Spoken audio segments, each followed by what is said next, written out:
Good morning, everyone. My name is Anthony Nunez. I am on the board of directors for Arlington Neighborhood Village. I'm also part of the Health and Wellness Committee, which was instrumental in selecting these 3 home care agencies that we'll be presenting today.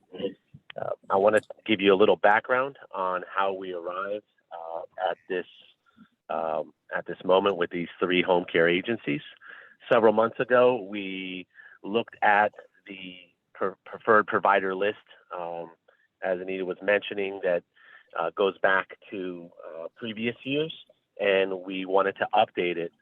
And so the process began around 3 core areas initially, and that was looking at heavily at online reviews. What were other older adults who had engaged their services saying? And we looked at third-party sources for those reviews. The other component we looked at was their presence in the community. Are they volunteering their time to be a member of the community? Are they involved outside of their for-profit business in the community? And that was really important to us as A&B members, that we saw that presence and that involvement. And the third component was looking at the length of time that the home care agency has been in business. Have they been in business for a while? Do they have a track record?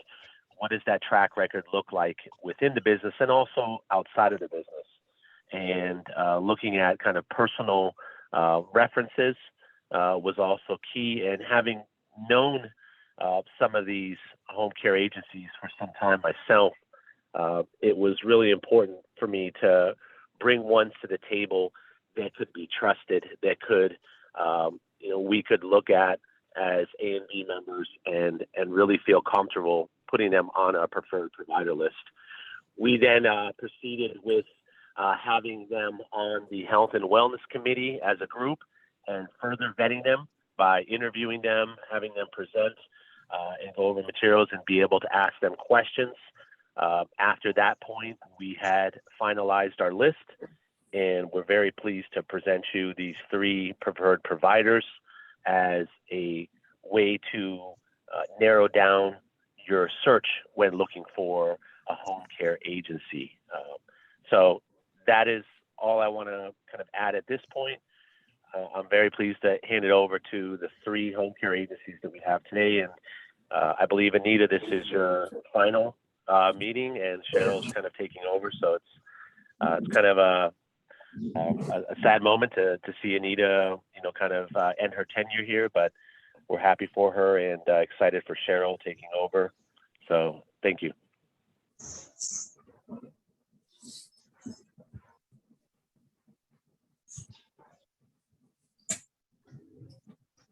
Okay, so which of you was going to go first? I was on mute. I apologize. Good morning, Anita. Hello, Anthony. This is Stanley Dubiel. Hi, Lauren. Hi, Jim. We didn't discuss order, but Lauren, do you want ladies first? Ladies first. Sounds good.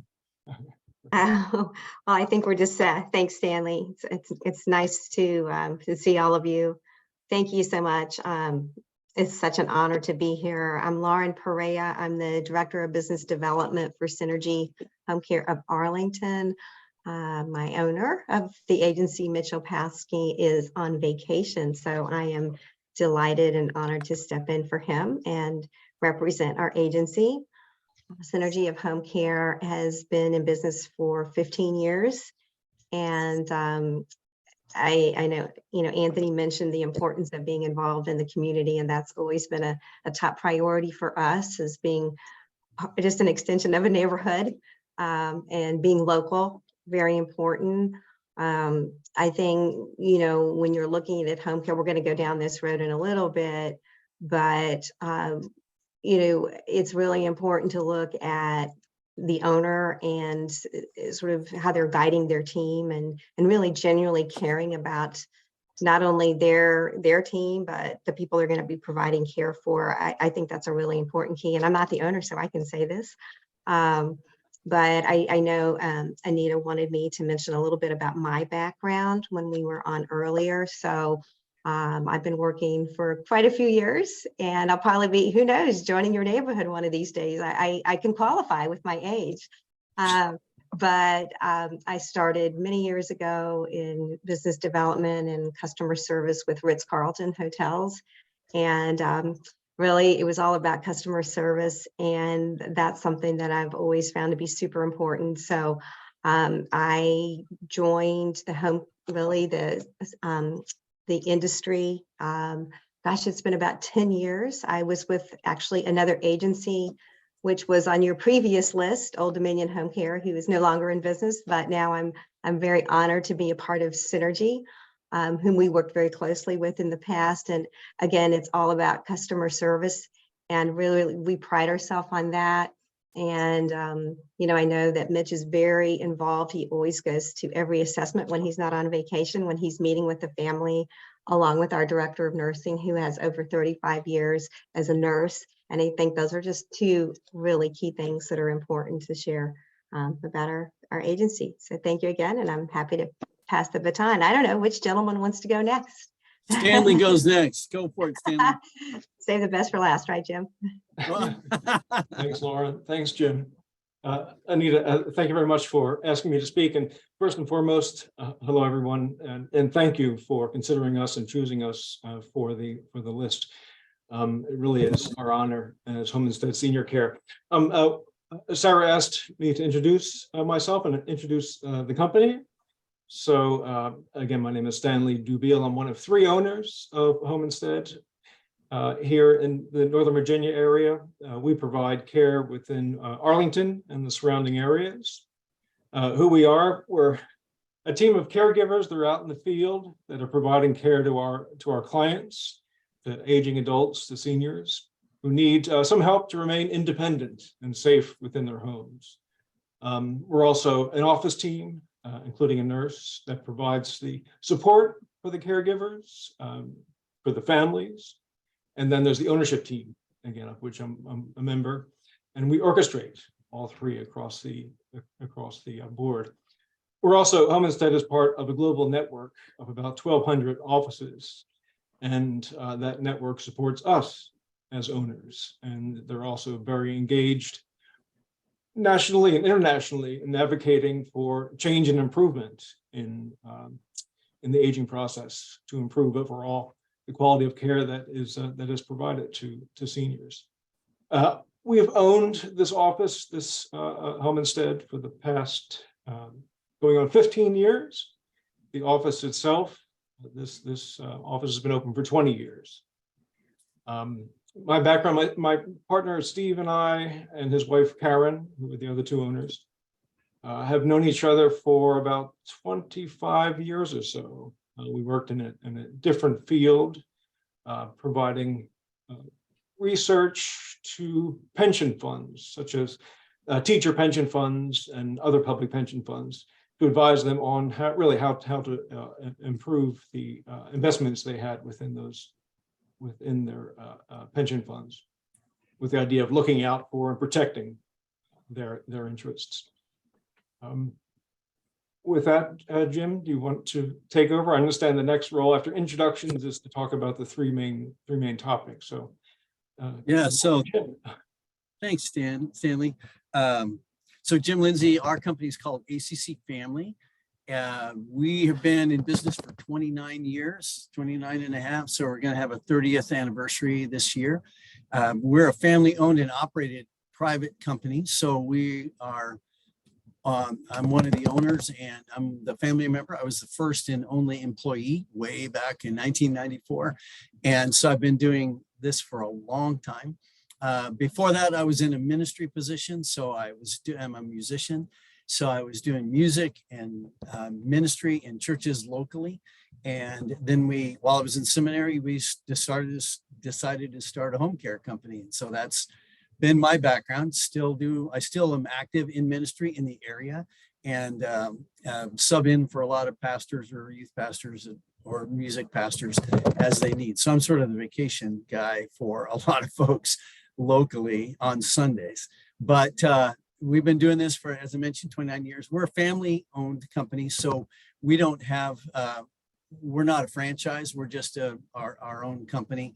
So because of that, we can have a little bit broader footprint just because of our structure. So we have offices in Alexandria and Arlington and McLean, and then we have offices in Bethesda, and then we have offices in Colorado as well. So we are one of the reasons that you are very wise to have picked 3 providers is because there are over 1,000 home care agencies in the Northern Virginia area, and the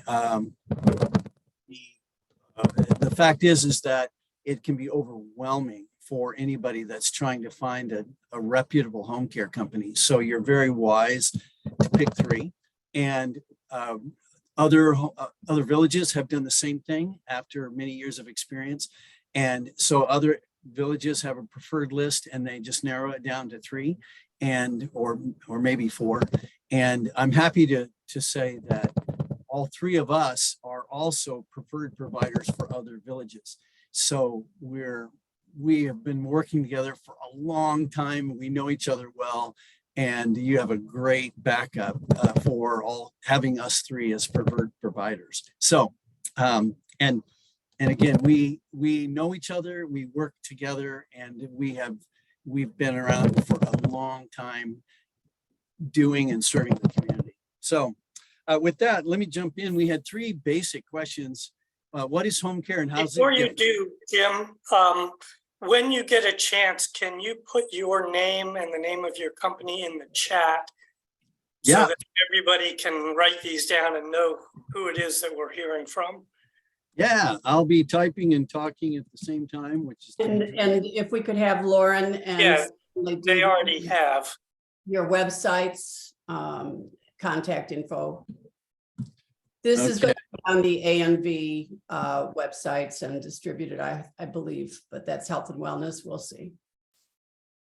Yeah, no worries. I just got I put the phone number and the company name, and I will put my address on my email address. Okay, so just did that for you guys. It's all there in the chat. So the 3 questions we have: what's home care? How's it differ from skilled care? When do people typically need it? And then I think Lauren is going to do how do clients access home care? Is it easy to navigate? Who can help? And then Stanley will finish up with who pays for it? How much does it cost? And then we go to open Q&A. So home care, believe it or not, home care it's sort of like the Wild West. We were certainly in business before there was even regulations, before there was licensure. So there's been a lot of changes that have been happening through the years, but there's a lot of confusion. So hopefully this will clear some of it up. Home care is one title. Home health care is another title with the word health included in that. And then skilled care is another title. So very briefly, the differences. Home care takes you from what's called companionship and assisted or personal care. And I'll describe those in a second. And that's where home care usually ends, is companion and assisted care or personal care. And then once you move above that, you move into the health part of it, home health, or also called skilled care. And that's where it introduces 2 major things. One is the ability to puncture the skin, to give medications in some fashion, and or to introduce professional services like occupational physical therapy. Those are skilled services, and those are the next level up. And the reason that there's a significant price change between home care and home health or skilled care is because once you move into the professional services, or where you're puncturing the skin, giving medications, et cetera, then you have to have malpractice insurance. And that's what makes the care in that realm a lot more expensive. So home care, we can go through, I mentioned companionship and companionship and personal care or assisted care.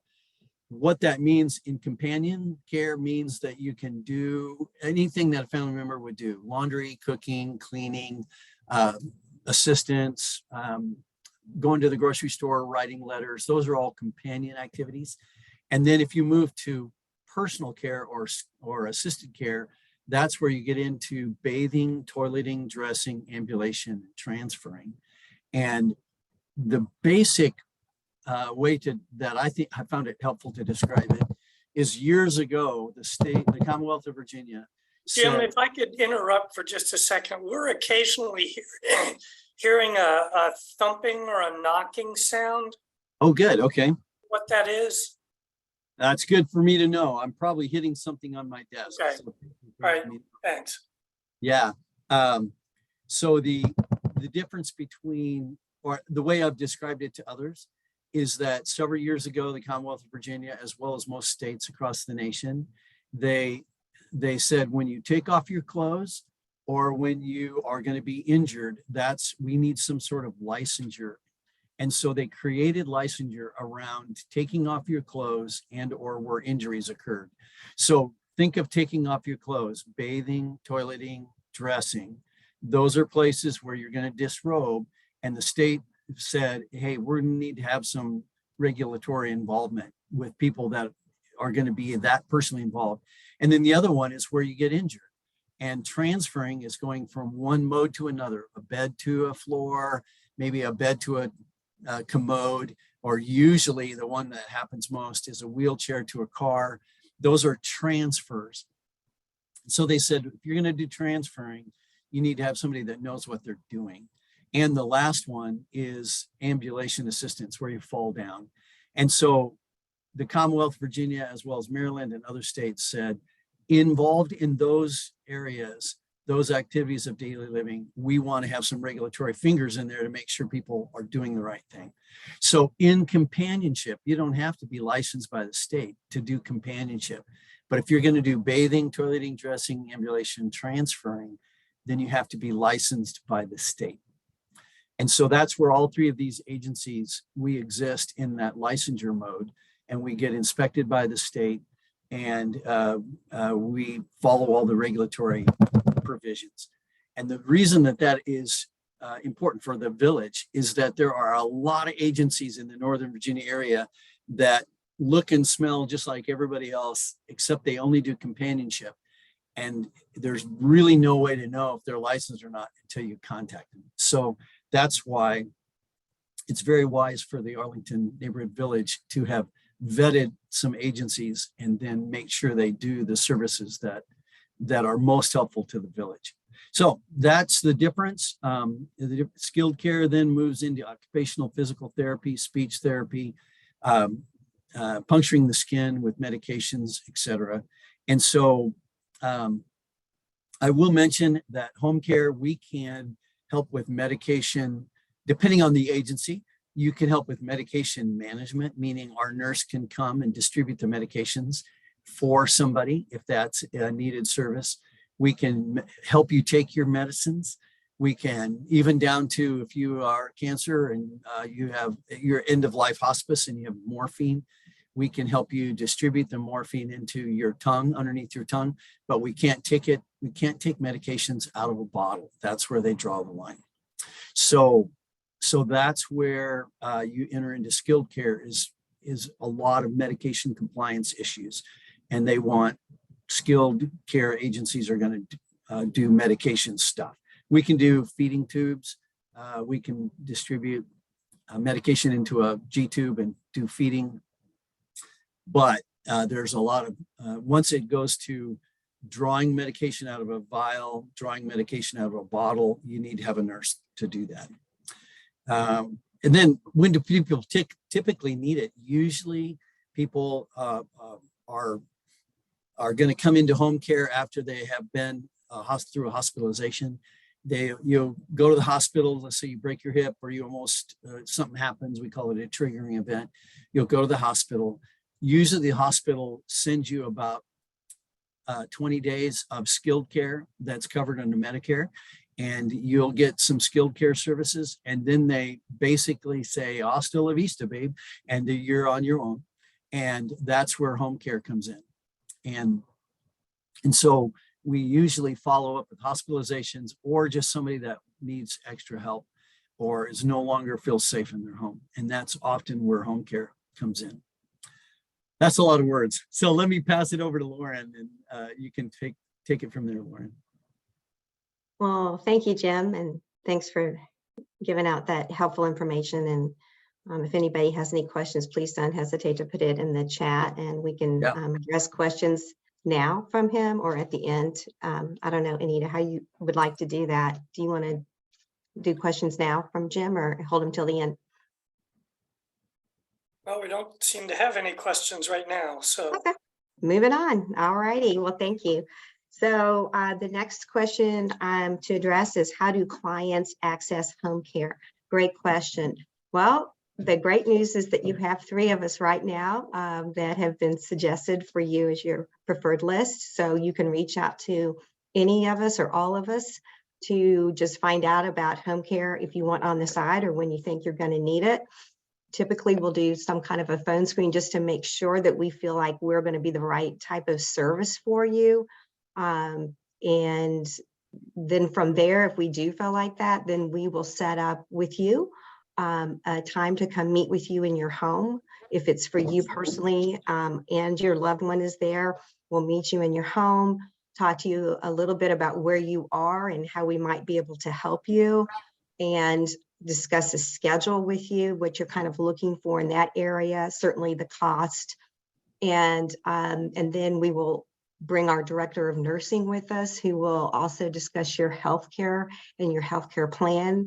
If you are looking forward to moving forward with our services, we can do it at that time, or you can do it at another time. Sometimes you don't have the luxury because you might be in a hurry and you not need help right away. At that time, we would put together a plan of care with our nurse. That's really what I consider a roadmap for the caregivers who are certified nurse assistants. The nurse will put that together so they'll know what to expect when they're coming in. It'll all be out there laid out in advance. And then we would put together an agreement with you that you would sign. Basically, that's a mutual agreement. That is what you can expect from us, and we ask to expect from you in return. So, for example, certainly the cost, which would be important for you to know, and the billing and how you'd like that to be set up. And then also about, overtime, if there's any holiday pays, just various things like that. So then you'd put together something like that. And then at that time, we would do a match. We do matchmaking of caregivers. We want to make sure, I'm sure all 3 of us, all of our agencies do that, to make sure that it's going to be a personality fit, different variables, making sure that they're going to be a caregiver that's trained in the area that you might need training. And then from there, we would schedule a caregiver to come in and start when you're looking for them to start. So that really is what, how to access it and how it works. Is it easy to navigate? That's the next question. I really feel like the most important thing with that question is getting the right agency for you. Someone who's going to communicate well with you, lay out realistic expectations. So, for example, if you're saying, gosh, I want to start, tomorrow and it's on a weekend, I believe that my 2 colleagues will agree with me. Weekends can be a little trickier, and that it's important to say, you know what, we're going to do the best that we can. And we're going to get back with you today to let you know if we can fill that shift. Maybe you're looking for a 9 a.m. to 5 p.m. We come back with the perfect caregiver from 8 a.m. to 4 p.m. So, communication, that is really important, and laying out realistic expectations. And then I also think that as far as that communication is that someone who's going to be flexible with you, that is not really rigid, and that as your health may change, hopefully it improves. Let's say you get out of the hospital, as Jim said, and your health improves. Well, is somebody going to work with you and say, you know what, you can change that schedule as you're improving? We'll work with you. Just stay in touch with us and let us know. Would you like to change it from a 6-hour shift to a 4-hour shift? That's fine. Please just let us know. That's really important. Let's say you start off with shorter shifts, maybe 4 hours a day, and your health declines. Well, will you work with us? And will you increase those hours? Of course we will. So I think that's super important, is communication and flexibility. That's really, really important. And then lastly, who can help? Well, I think you're looking at 3 of us right now. I think that we've been selected because of the screening process that they felt was important. And so, all 3 of us would be options for you as far as helping in home care. I hope I've covered all the answers to go with the questions, and please feel free to put them in the chat, or you can call me directly. We've got our phone numbers listed in the chat as well. Thank you. Okay, we do have a few questions that have come up. The first one was, what is the training that they receive? But I think that was just answered in the chat. The next question is, we've got a number of people just coming in on the phone. So why don't you read what Jim wrote in the answer? So his answer was, most agencies use CNA certified aides. The CNA program is 75 hours of coursework with about 10 to 20 hours of practical education in a facility. He said they also use home health aides who receive the same training at the CNA, but have not taken the test to be certified. So it sounds like everybody's got, they're all trained. It's a question of whether or not they're certified. The next question is, what type of insurance do you maintain for your employees? I don't know if anybody wants to answer that. Yeah, I'll jump in on that one. I was just going to type it up. I'll have it in the chat as well. If you're licensed, you have to maintain, if my memory serves, a $2 million general liability policy with another $1 million coverage, and then an umbrella on top of that, totaling $3 million. And then because all 3 of these agencies, we use employees, then we have not only general professional liability, but we have workers' comp insurance, and then we have other various insurances that you can choose. A lot of agencies don't use employees, they just use independent contractors, which means that you're the person that's going to insure them.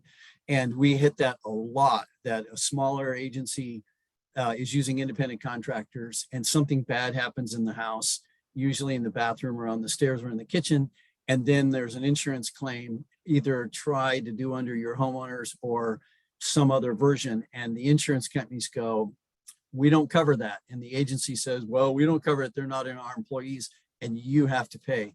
So that's why it's important to use an agency that employs their caregivers as W-2 employees. And all 3 agencies that you have selected do that.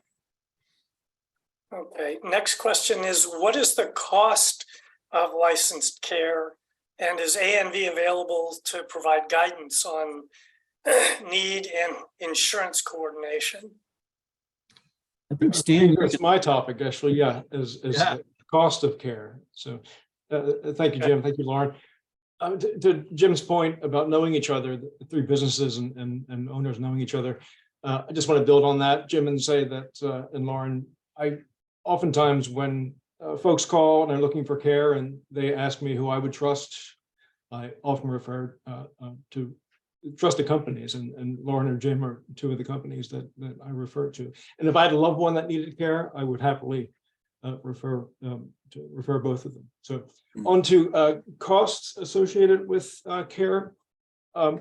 I thought I would talk about the framework and the variables that feed into what the cost is. And I see a number of questions coming up about cost. If I don't cover all of them, please let me know. I'll be happy to give it a shot. And Lauren and Jim, please jump in at any point, because this is a broad topic. So what determines price? The variables really are, 1, the level of service. Jim mentioned that, whether it's everything from one-off transportation to end-of-life care with a lot of need that's provided on a personal care level. So that's a big range, as you can imagine. The second is the number of hours of service needed, and the duration of the care. So a number of companies have a set number of hours that are required per week. I think one question popped up asking if companies provide 1 or 2 hours. There are companies that do that. but that also impacts the overall cost of the care. The third one is that, and Jim touched on this as well, is the type of organization. So there's the licensed home care companies that we belong to that have W-2 employees. They report to us. We are responsible for them. We provide the insurance, the bonding, and everything else associated with the cost of hiring someone. Then you have agencies that are out there that provide recommendations on who to hire, and they're somewhat, I would say, a lower cost, but there are hidden costs associated with that. And then there's the independent contractor that's out there that is looking for work and someone may hire, and the hidden costs there associated also with hiring someone. So everything that comes along with having a W-2 employee is part of that expense. The other thing I should mention is, as far as components of care, hours, number of hours, the level of care. Also, some companies charge for overtime, some companies don't. Some companies charge for weekends, some companies don't, rather a premium for weekends. And some charge for nurses' visits or other visits from the office team. So that's a really big variety of things to factor into the overall expense. Lauren and Jim, please correct me if I'm wrong, but generally speaking, in the Northern Virginia area, we're looking at an hourly cost anywhere from, 25 to sometimes 60. And that high end is oftentimes those one-off, say 1 hour a week, 1 hour a day. Companies tend to charge a big premium for the 1 hour shifts. As far as who pays for it, primarily is private pay, so out of pocket. The other source of pay is long-term care insurance. A number of our clients have invested over the years in long-term care policy, and they use our services they use the long-term care insurance to pay for our services. And also the Veteran Affairs pays for care, a certain number of hours. Have someone come in to do an assessment, determine the number of hours needed, and then pay for those hours of care. And then Medicare and Medicaid, this gets a little bit complicated, and please, Jim, Lauren, jump in. There are some companies that accept Medicaid, and some that accept Medicare Advantage. The Medicare Advantage part's a bit new. The Medicaid has been in existence for some time, but not every company, including ours, I should say, accept Medicaid. So that's a lot of information. If you have specific questions about any of that, any of the variables or the overall framework, I'm happy to answer. I noticed that somebody put in the chat a question. They asked, do health insurance or Medicare cover home care? So Stanley just addressed the Medicare part. No, regular health care insurance does not.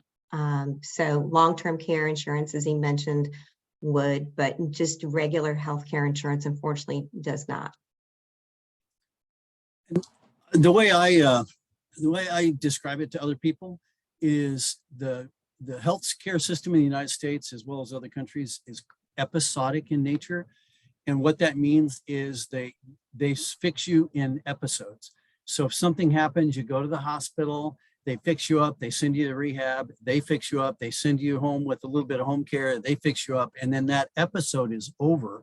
And then they say you're back on your own. Often you're not safe on your own, unfortunately, but they just wait then for the next episode. And so then they fix you in an episodic nature. So healthcare is episodic in that United Healthcare, whatever your healthcare policies are, they will cover an episode, but chronic or continuing care is not covered by Medicare, Medicaid, or health insurance. Now, Medicaid, Medicare does have, as Stanley mentioned, little components here and there that help you. But for the most part, those insurance policies are episodic, and home care is continual or constant. So what we do is we then serve people who need continuing or chronic care in the home. So if you have diabetes, if you have Parkinson's, if you have Alzheimer's, for the most part, unless you're in the middle of an episode, your insurance won't cover that, nor will Medicaid, Medicare, unless you're involved in an episode. And then once you exit that episode, then the insurance stops paying. And I think that's a weakness in the healthcare system. And there's a lot of folks that are trying to fix that. But for the most part, that's why agencies like ours exist, is because we help you between the episodes so that you can stay home and you don't repeat the episodes.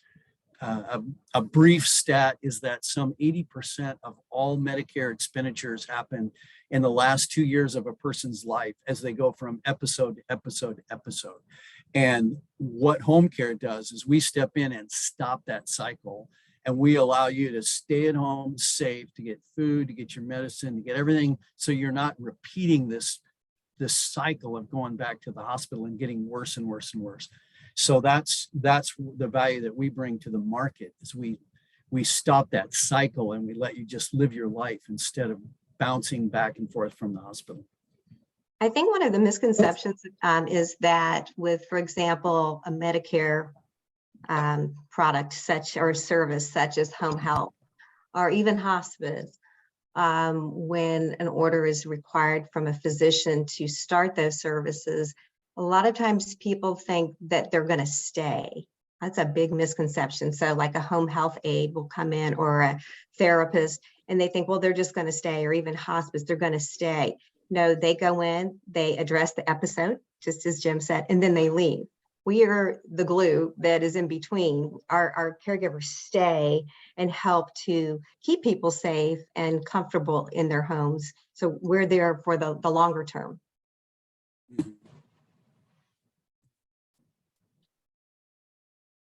couple of the other questions just saw as we're interacting in the chat is that long-term care insurance does cover home care.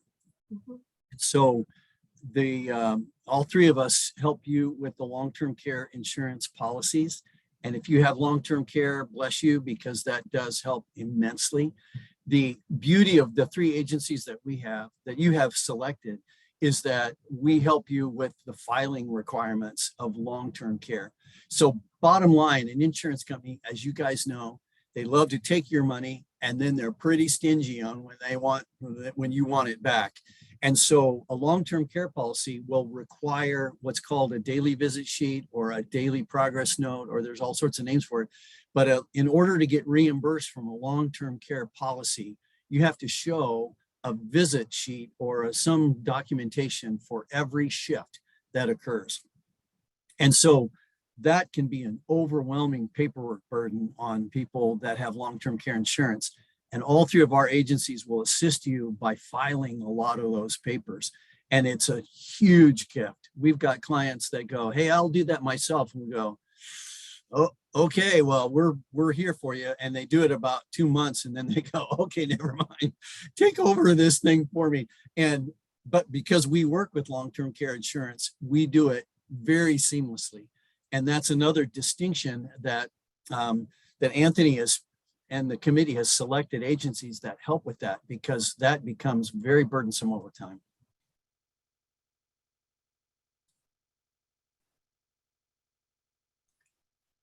And it looks like there's a question, do you have a 3-hour minimum per day or week? Each agency is different. I think, I don't know about the other, you too, but it's sort of a typical industry standard is a 4-hour minimum. Is that true with you guys too, Stanley and Jim? Unmute myself. We have a 4-hour minimum for a shift, and then 12 hours per week. So anywhere from 12 to 24 hours a day is Right. the level of care we provide. And if there's a transportation shift, again, there's another variable, it's a 4-hour minimum on an ad hoc basis. We just started a short hour program literally last week. So it's a brand new thing for us. Short hours are incredibly hard to do from a staffing agency. And Stanley mentioned this earlier. We can do shorter hours, but they're substantially more expensive. And some families say, I only want 2 hours in the morning to get up and 2 hours at night to go to bed. And we call that a split shift. Usually that's impossible. We've just created a program to do that, but as you might imagine, it's more expensive. So we can do a shorter hour, but the pricing is different for that. And the reason for the reason that most agencies, the 4 hour is the industry standard, even across the United States. And the reason for that is a caregiver is not going to drive across town to come just for an hour or 2 hours and then drive back somewhere else. So it's really driven by labor more than agency. My coffee. Yeah. So the labor drives that 4 hour minimum for the most part. Right. Anita, I think you asked about, is it tipping an aide? Is that correct? Yeah. Anita, we're very clear that any money that is transferred between clients and caregivers has to go through the office and be documented, and then we have to, in the end, approve it or not. So that's the process. Sometimes our clients want to offer a holiday gift, Christmas gift. They talk to us, they tell us what they'd like to give, they fill out the paperwork, and then we say yes or no, and then they offer it to the caregivers. So. And it's, Stanley answered that so skillfully. It's usually the beginning of the end for a relationship if you start exchanging money outside an agency. Because once the aide starts receiving money from a client directly, then that old saying, today's favor is tomorrow's obligation, then it becomes, when am I going to get more money? And it usually ends the relationship. So we tell our aides, you don't accept money. We consider that money that if money is exchanged outside of our agency's bounds, we consider that potential fraud, and you can get fired if you take that money. So we say everything has to go through the office. And then they are required to pay taxes on that money. So we run that money through payroll so that the taxes are completely clean. And we had a client that wanted to give a $10,000 gift to an aide after they worked with the client for years. And then the client passed away and the family wanted to do it. And we said, well, it's possible, but you have to do it through the office and we have to run it through payroll. And they said that's how they wanted to do it. So we said, okay, but it has to be legal, it has to be documented. Anything outside of that can be considered fraud by a whole bunch of different people. And that's just not what we want to do. Okay, we have a question. You talked about transferring as one of the things, and we give rides to a lot of people, and some of them use walkers, some of them use portable wheelchairs. So I was wondering if you could elaborate on where the line is between what somebody can do without licensing and training. You know, if somebody can get from the walker or the wheelchair in and out into the car unassisted, is that something that we're still able to do, or, you know, where's the line? Yeah, we've been serving Mount Vernon at Home, which is another village, and they've been going for about 25 years now, I think. And we've been heavily involved with them, and they provide transportation as one of their primary services. And that's what most people really need. So the world of liability, for the most part, considers if you have a volunteer that's helping you get in and out of the car and a fall occurs, it's under the kind of the Good Samaritan side of the world. Now, Anita may have more information on this as an attorney, but if there's a good faith effort and an injury occurs, usually it's just, we're just trying to be helpful. And so there's not a great liability that exists. If you are using an agency, then we have a liability burden. And so therefore we only put CNAs on clients that need transferring because we inherit the liability that occurs as a professional service. So the good news is Arlington Village, and again, this can be completely amended by Anita and the other attorneys that might be on the call. But for the most part, as long as you're doing good faith effort, you can help people do things that they need to do. But if an agency is going to be involved, then we will have a trained person to make sure that it's done. Okay, thanks. Next question is, how do you handle language barriers? Stanley, do you want to take that one? How do we handle a language barriers? I guess I would ask for more details about. Well, here in Arlington, we have a lot of Spanish speakers. We have people that speak, a large Ethiopian community. We've got Vietnamese people. They may not be all that fluent in English. Mhm. So how do you deal with folks that don't speak English or don't have it as their primary language? Lauren and Jim, I'm not sure if you want to chime in on this, but from our perspective, what we do is if someone calls and requests a Spanish speaker, for instance, we do have a number of caregivers that speak Spanish. What we have to factor in is when the care is needed, what level of care is needed, and does that match the skill set of the caregiver. So if they do match, then we bring them together, but we can't guarantee that we have those language skills on staff and Well, and I available think, to that particular client. and I think that's when we're talking about working together, if we don't have that, and I mentioned earlier, setting realistic expectations and someone who's going to be honest with you and just say, hey, we don't have that right, that person available now, and suggest that you reach out to one of the other ones of us. Sometimes that happens. One thing I would like to say is that I know our agency requires that people are fluent in English, our caregivers. They may have an accent because we do have caregivers certainly from other countries. I think most of us do that are in this industry, but they have to be able to be fluent in English to communicate as a first language with all of our clients. And we try to fulfill those language requests, but it is so multicultural in this area, as you mentioned, that we just can't guarantee it for all the languages, unfortunately. For us, it's the same. I've described the labor market in a particular city as like the caregivers are like a pool of oil underneath the ground, and every agency is drilling into the same pool. And so when you're dealing with agencies, you're getting a caregiver that's serving with us may also be licensed or may also be registered and working for Stanley or for Mitch and Lauren or any of the other agencies. And that's why we all know each other, because we're all sharing the aids. With that, then we often say, just like Lauren said very, very articulately, we say, what are your language needs for the client? And if we have a caregiver that matches that language, we will put you together. And we had a client that called years ago. The daughter was American, the mom was Italian, and she goes, I need an Italian speaking caregiver. And so we went, well, let me see what we got. And so we put out the word, and believe it or not, we found an Italian speaking caregiver.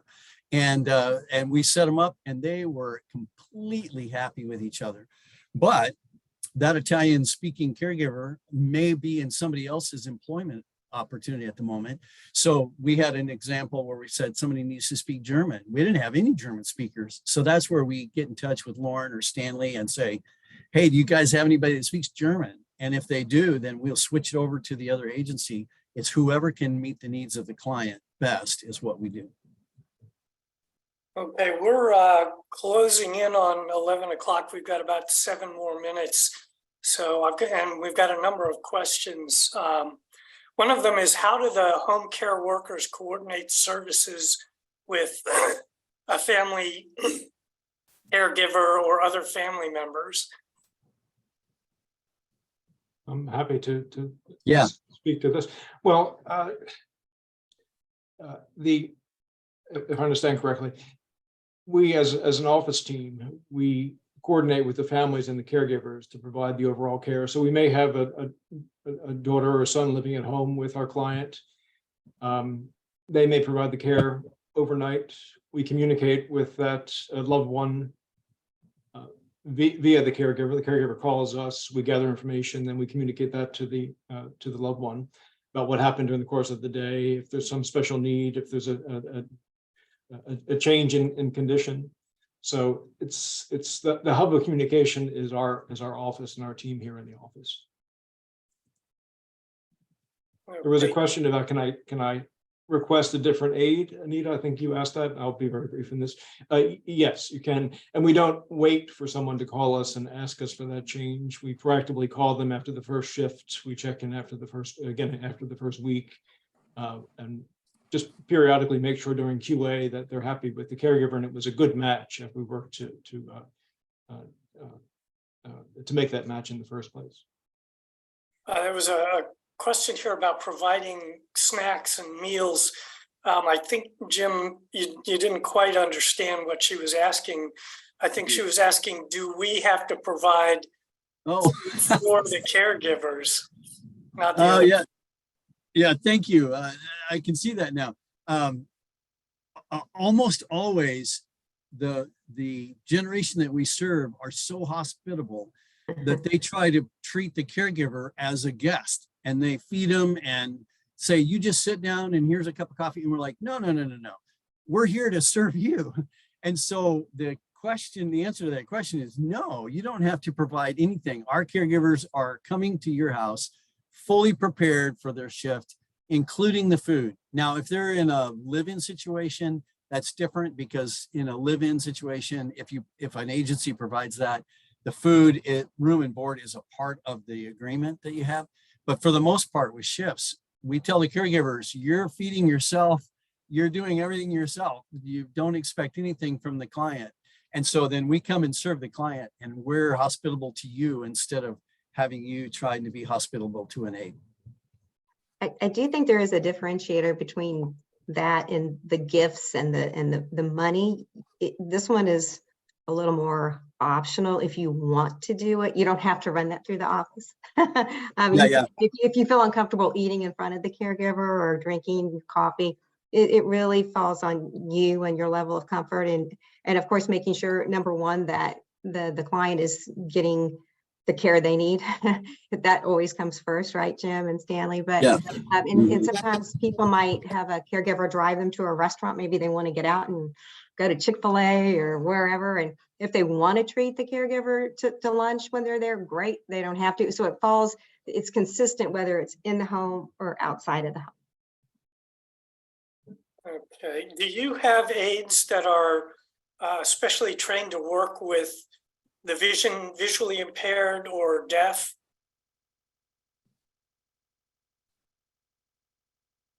Yeah, Stanley, you go ahead. You do this. Go ahead, Jim. I'm sorry. Go ahead. I was just going to say, yeah, whatever your needs are, we can help out. And if you're vision impaired or hearing impaired, we become your ears, we become your eyes. We can help you go to the store, pick out the stuff you want. There's all sorts of stuff that we can do on that easily. So no worries, we can cover that. And I think it's fair to say that the majority of our clients have some sort of vision or hearing impairment. Mm-hmm. Okay, question, do CNAs help with household chores like changing bed linens and doing laundry? Or is it just, personal care related? Yeah, Lauren, you take that one. Okay, well, I was just trying to be polite. Okay, so yes, absolutely. Number one, I think we always want to circle back and say, hey, the most important thing is providing safety and care for our client. That is always and they need to be nearby if they're a fall risk and things like that. That's always the ultimate. But yes, they can absolutely do light cleaning. They could do laundry, their laundry, including their changing their sheets, their linens, their towels, running, again, loads of laundry. They could empty the dishwasher and clean the dishes, light vacuuming. I think the focus is, again, the care, but they can do those things. But they're not really there to be like a deep cleaning, like housekeeper. So that can be a little bit of a question sometimes, but again, I always go back to the safety is the most important thing.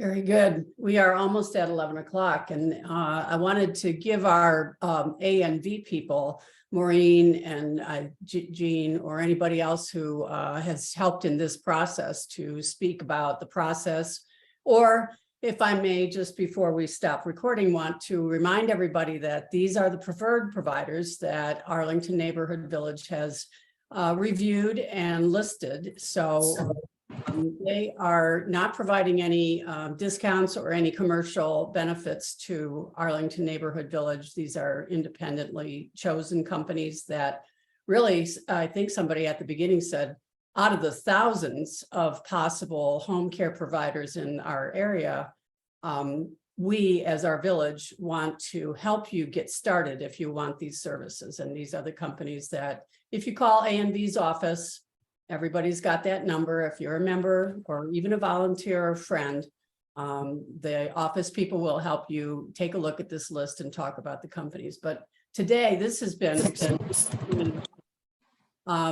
anybody, I'm looking for anybody here from in the chat, Maureen or Jean or anybody want to say any closing remarks?